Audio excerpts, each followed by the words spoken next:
Elle a demandé, je ne suis pas encore entrepreneur, mais j'ai envie de l'être. Par contre, j'ai entendu que dans l'entrepreneuriat, il y a toujours des pertes, surtout au début, lorsqu'on est encore une start-up. Et j'ai peur de ça. Du coup, quels sont les conseils que vous pourriez donner?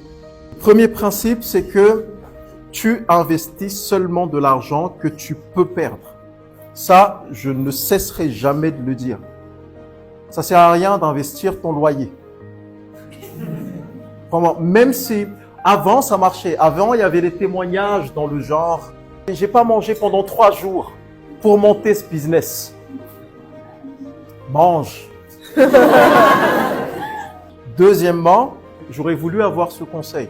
La plupart des entrepreneurs qui sont le plus à succès sont des anciens salariés. Parce que lorsque tu es salarié, tu vois tout ce qui se passe dans le business, tu ne prends pas de risques, tu joues avec le business de quelqu'un d'autre. Donc tu peux faire des erreurs avec le business de quelqu'un d'autre. De deux, lorsque tu es salarié, tu te construis un réseau.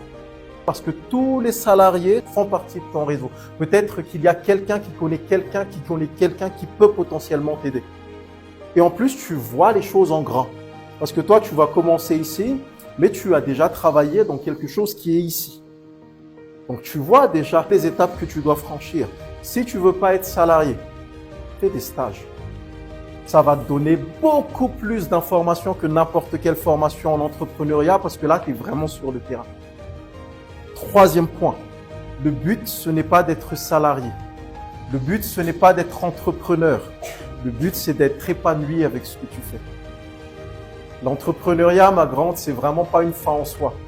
Du moment que tu es satisfaite, que tu es épanoui, que tu vis une belle vie, que tu veux vivre tes rêves, que tu peux être une fierté pour toi et pour toute ta famille, suis ton cœur, parce que ton cœur connaît le chemin.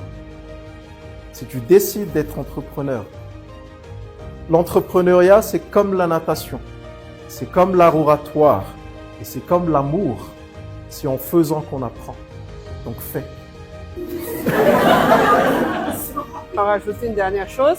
Là maintenant, vous avez des chances parce qu'il y a beaucoup de structures d'accompagnement. On ne se contente pas des conseils, mais faites-vous accompagner. À Tana, ceux qui sont répertoriés dans la cartographie, à Tana, il y a 28 accompagnants. Donc, il y a des incubateurs, des accélérateurs, des blabla. Soyez à l'écoute des opportunités parce que il y a des accompagnants qui ne sont pas payants. Si vous êtes vraiment intéressé par l'entrepreneuriat, soyez à l'écoute de ce qui se passe.